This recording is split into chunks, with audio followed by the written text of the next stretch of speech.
Salam uşaqlar, hər vaxtınız xeyir olsun. Bugün biz sizinlə birlikdə sabit cərəyan qanunlarından cərəyan mənbələri, elektrik hərəkət qüvvəsi dərsinin ardını davam edirik. Uşaqlar, cərəyan mənbəyi, elektrik hərəkət qüvvəsi baxaq görək nədir? Tam dövrə üçün ohm qanunu nədir? Cərəyan mənbələrində biz bilirik ki, ümumiyyətlə sabit elektrik cərəyanı öyrəndik ki, ancaq qapalı dövrədə mövcud olur. Naqildən uzun müddətli cərəyanın keçməsi üçün uşaqlar, onun uclarında potensiallar fərqi yaratmaq lazımdır. Yəni, naqildən davamlı olaraq cərəyan axması üçün naqilin uclarında potensiallar fərqi yaranmalıdır. Yəni, F1, F2. Bu funksiyada ancaq cərəyan mənbəyi yerinə yetirir. Deməli, cərəyan mənbəyi ancaq nəyə yerinə yetirir? Naqildən uzun müddətli cərəyan axması prosesini tənzimləyir. Yəni, cərəyan mənbəyində elektrostatik qüvvələrdən başqa qüvvələr də təsir etməlidir ki, belə qüvvələrə kənar qüvvələr deyilir. İndi kənar qüvvələr nə olduğunu daha ətraflı baxaq. Deməli, uşaqlar, elektrostatik təbiətə malik olmayan və yüklü zərrəciklərə təsir edən bütün qüvvələr kənar qüvvələr adlanır. Yüklü zərrəciklərə təsir edən kənar qüvvələr yaradan qurğu cərəyan mənbələridir.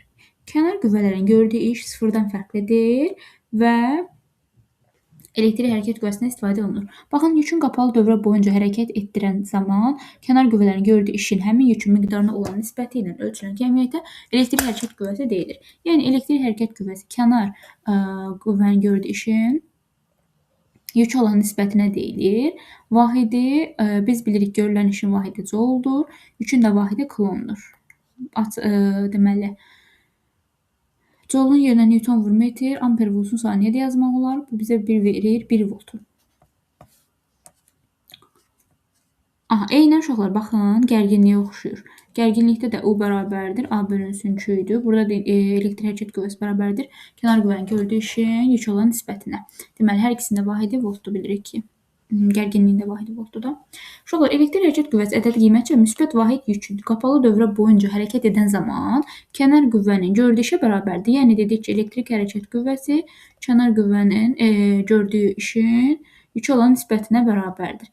Deməli, yəni Q bərabərdir. Deməli, elektrik hərəkət qüvvəsi ədəd qiymətcə müsbət vahid yük qapalı dövrə boyunca hərəkət edən zaman kənar qüvvənin gördüyü işə bərabərdir. Yəni, yük 1 kulon olanda elektrik hərəkət qüvvəsi kənar qüvvənin gördüyü işə bərabər olur. Tam dövrə üçün ohm qanununda biz bilirik ohm qanunu nəyə bərabərdir? I bərabər U bölünsün R-dir. Deməli, burada da I bərabərdir epsilon bölünsün R plus kiçik R. Kiçik R mənbəyin daxili müqavimətidir. Böyük R isə adi bildiyimiz xarici müqavimətdir.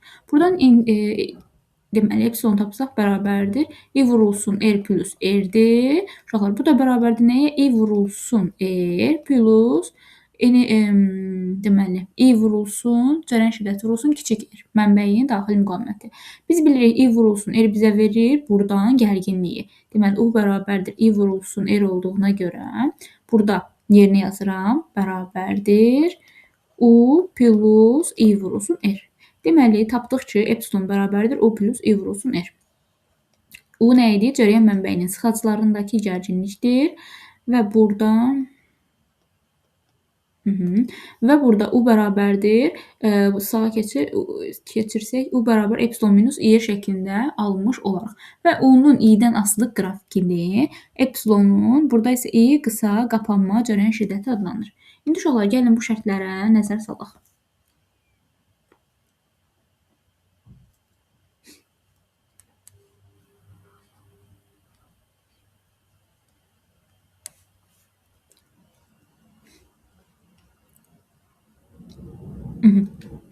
Uşaqlar, gəlin biz bunu indi ətraflı nəzər salaq. Görək elektrik hərəkət qüvvəsində ümumiyyətlə kənar qüvvələr nədir? Kənar qüvvələr necə yaranır? İş necə yaranır? Kənar qüvvənin gördüyü iş necə yaranır? Buna nəzər salaq. Baxın uşaqlar, buradan şəklimizi çəkirəm. Tutalım ki, məndə A, deməli, müsbət kürəsi var. Bir də B mənfi kürəsi var. Biz bilirik ki, normalda bu yüklü kürələrə naqillər birləşdirək. A-dan B-yə tutalım ki, bir naqillər birləşdirirəm.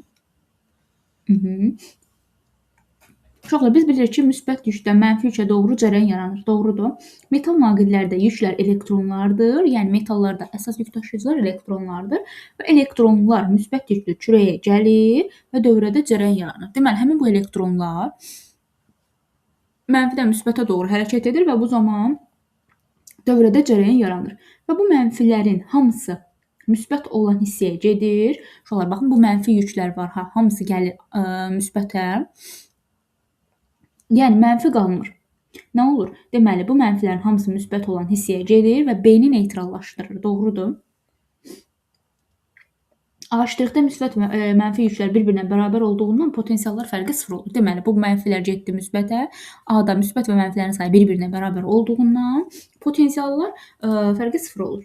Uşaqlar, deməli, əgər dövrədə belə hal baş versəydi, cərəyan kəsilməli idi. Amma biz baxırıq ki, cərəyan kəsilmir. Bəs yaxşı, necə olur ki, mənfilərin hamısı müsbətə getdiyi halda dövrədə cərəyan kəsilmir və biz cərəyanın dövrədə kəsilməməsi üçün nə etməliyik?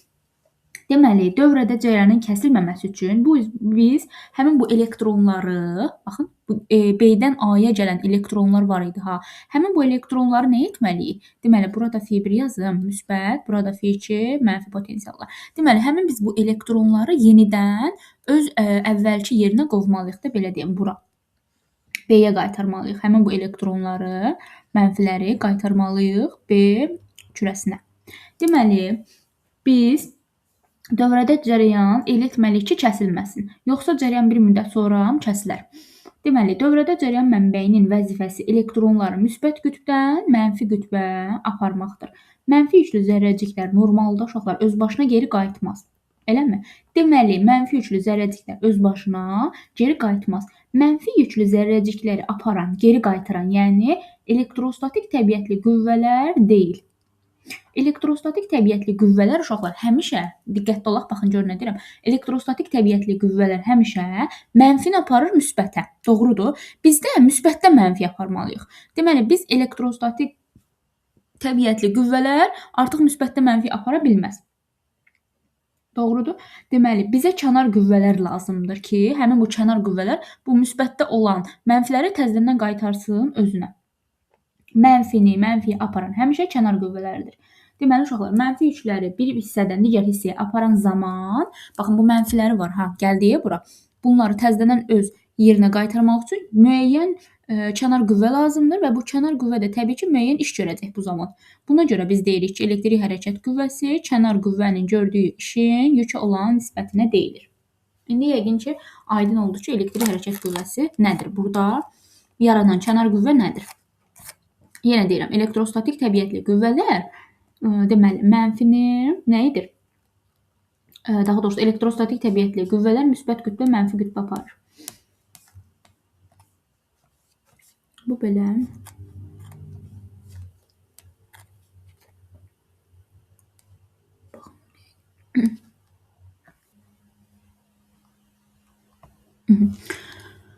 İndi uşaqlar, baxaq, əgər yaxınlaşır sonsuzluq olarsa, onda cərəyan şiddəti 0-a bərabər olur və I bərabərdir. Epsilon bölünsün R plus R şərtinə görə cərəyan şiddəti 0-a bərabər olanda R yaxınlaşır 0-a və bu zaman U bərabərdir. Epsilon şərti ödənilir. Niyə? Çünki biz bilirik ki, U bərabərdir, bayaqlarım yazdıq. Epsilon çıxılsın, I vurulsun, R-dir düsturumuz. Cərəyan şiddəti 0-a bərabər olanda, deməli, bu getdi 0-a da U bərabərdir, epsilon oldu. Nə vaxt? Müqavimət sonsuzluğa yaxınlaşanda. Uşaqlar, əgər xarici müqavimət 0 olarsa, onda nə olur? Cərəyan kəskin artır və qısaqapanma cərəyanı yaranır.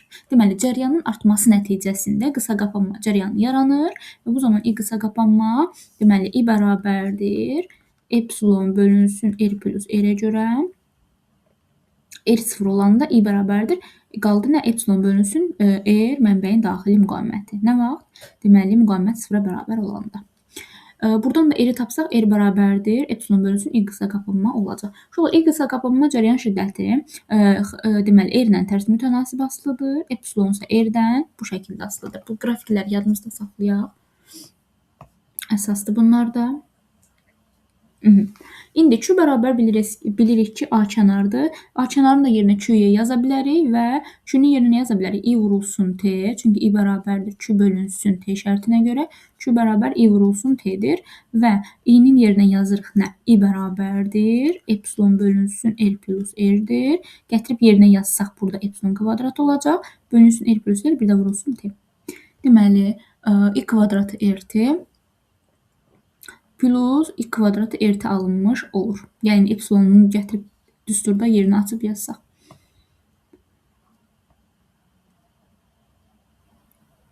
Uşaqlar, mənbəyin qütblərinə birləşdirilən voltmetr dövrənin açıq və qapalı olmasına görə müxtəlif qiymətlər alır. Deməli, dövrə açıq olanda voltmetr gərginliyi ölçür, dövrə qapalı olanda voltmetr, daha doğrusu dövrə açıq olanda voltmetr elektrik hərəkət qüvvəsini göstərir. Dövrə qapalı olanda voltmetr U-nu göstərir, yəni gərginliyi. U da bərabərdir epsilon minus IR düsturundan istifadə edəcəyik. Deməli, baxın, dövrə burada açıq olanda voltmetr bunu epsilonu göstərir.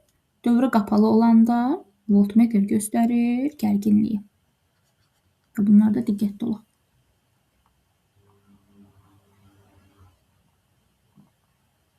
Bunlarda diqqətli olaq, çünki bu düsturlardan istifadə edəndə artıb azalmanı, hansı kəmiyyətlərin artıb azalmasını deməli, qarışdırmayaq. Cərəyan mənbəyinin faydalı iş əmsalı isə biz bilirik ki, faydalı işin tam işə olan nisbətinə deyilir faydalı iş əmsalı, faizəli faydasına. A-nın yerinə U bölünsün epsilon, vurulsun 100 və U-nun da yerinə R bölünsün R plus R. Bu düsturlardan istifadə edə bilərik. Bunları da öyrənək. Uşaqlar, cərəyan mənbələrinin ardıcıl və paralel birləşdirilməsi elektrik hərəkət qüvvəsi üçün ayrı-ayrı tapaq. Elektrik hərəkət qüvvəsində ayrı-ayrı mənbələrin elektrik hərəkət qüvvəsinin cəminə ardıcıl birləşdirilmiş elementlərin deməli, tam elektrik hərəkət qüvvəsidir. Yəni, deməli, elektrik hərəkət qüvvəsi Y bərabərdir ayrı-ayrı elektrik hərəkət qüvvələrinin cəmi. I bərabərdir, yəni biz bilirik ki, epsilon bölünsün R plus R-dir və burada epsilonun sayı eyni zamanda məxrəcdə isə deməli, R-in mənbəyin daxili müqavimətinin sayına vuracaq eni. İndi diqqətlə olaq. Biz bilirik ki, cərəyan müsbətdən çıxır, doğrudur. İndi bunların istiqamətini necə tapaq? Deməli, cərəyan müsbətdən çıxır. Böyük qola müsbət deyirsiniz, kiçik qola mənfi. Böyük qol müsbət, kiçik qol mənfi. Cərəyan müsbətdən çıxdı, cərəyan müsbətdən çıxdı. Eyni istiqamətdə olduğuna görə surətdə cəmlənəcək. Cərəyan yenə müsbət, uzun qola müsbət deyirəm, kiçik qola mənfi. Kiçik qol mənfi, uzun qol müsbət. Cərəyan müsbətdən çıxdı, cərəyan müsbətdən çıxdı. Əks istiqamətdə olduğuna görə surətdə çıxma olacaq. Bu da belə uşaqlar. Deməli, elektrik dövrəsində istifadə olunan cihazlar və qurğular. Uşaqlar, baxın, ampermetrin şərti işarəsi bu şəkildədir. Cərəyan şiddətini ölçür ampermetr və dövrəyə həmişə yadımızda qalsın. Cərəyan deməli, ampermetr dövrəyə həmişə bir qayda olaraq ardıcıl qoşulur. İş prinsipi maqnit sahəsində cərəyanın naqilə təsirinə, yəni amper qüvvəsinə əsaslanır. Deməli, ampermetrin iş prinsipi amper qüvvəsinə əsaslanır. Əsas qaydamız ardıcıl birləşir dövrəyə. Deməli, voltmetr dövrəyə hər zaman paralel qoşulur və voltmetrin də iş prinsipi amper qüvvəsinə əsaslanır. Deməli, həm voltmetrin, həm ampermetrin oxşar cəhəti odur ki, hər ikisi deməli, amper qüvvəsinə əsaslanır. İş prinsipi. Deməli, uşaqlar, voltmetr dövrədəki gərginliyi ölçür, dövrəyə həmişə bir qayda olaraq paralel qoşulur. Bu isə qalvanometrin şərti işarəsidir, cərəyan olduğunu göstərir, yəni dövrədə cərəyan olub-olmadığını göstərir qalvanometr. Uşaqlar, baxın, rezistor, reostat, fərqlidir bunlar. Rezistorun üzərində oxu yoxdur. Rezistor müəyyən müqavimətə malik naqildir, yəni metaldır daha çox. Reostat cərəyanını tənzimləyir. İş prinsipi naqili müqavimətinin onun uzunluğunun asılılığına əsaslanır. Deməli, R bərabərdir. Rho bölünsün S düsturuna əsasən naqilin müqavimətinin R-in L-dən asılılığına əsaslanır. Uşaqlar, burada diqqətli olaq. Deməli, reostatın həmin bu sürgüsü var. Bunu sağa-sola hərəkət etdirməklə biz cərəyanı tənzimləyirik. Yəni, tənzimləmək nə deməkdir? Artırıb azaltmaq. İndi diqqətlə baxaq. Tutalım ki, bizə bir reostat verib. Əvvəlcə, baxın, ox bu şəkildə idi.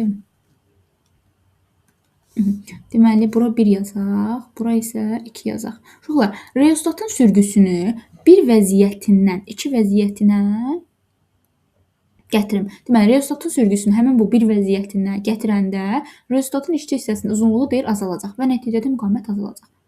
İndi baxaq görək nə deməkdir. Deməli, reostatın həmin bu sürgüsünü mən əvvəlcə buradaydı, indi gətirdim bir vəziyyətinə. Yəni, neynədim? Sola çəkdim. Sola çəkəndə neynəyəcək uşaqlar? R bərabərdir. Rho vurulsun L bölünsün S düsturuna əsasən, deməli uzunluq azalacaq. Uzunluq azalan kimi müqavimət də azalmış olur. İndi həmin bu reostatın sürgüsünü əvvəlcə bu vəziyyətdə idi. Daha sonra bu iki vəziyyətinə gətirirəm. İki vəziyyətinə gətirəndə nə olacaq uşaqlar? Baxın, reostatın uzunluğu artacaq. Gəlin burada göstərilmə. Baxın, gətirdim iki vəziyyətinə. Uzunluq artdı. Uzunluq artanda nə edəcək? Müqavimət də artmış olacaq. Amma bir vəziyyətinə gətirəndə, baxın burada. Uzunluq azalmış olacaqdır. Uşaqlar, elektrik lampasının iş prinsipi istilik şolanmasına əsaslanır. Lampa həmişə bu şəkildə işarə olunur. Dairə içərisində bir X. Elektrik açarıdır. Bu şəkildə dövrədə elektrik açarı açıb bağlanıla bilər. Dövrəni açmaq və qapamaq üçün istifadə olunur. Sabit cəryan mənbəyidir, batareyadır, elektrik zəngidir. Əriyən deməli, qoruyucu, qızdırıcı element, vatmetrin iş prinsipi şəkli, cəryanın gücünü bilirik ki, vatmetrin ölçülər, potensiyometr isə gərginliyi tənzimləyir. Baxın, deməli, reostat dedik cəryan şiddətini tənzimləyir, sürgüsünü sağa sola hərəkət etdirməklə, potensiyometrlə isə gərginliyi tənzimləmək üçün istifadə olunur.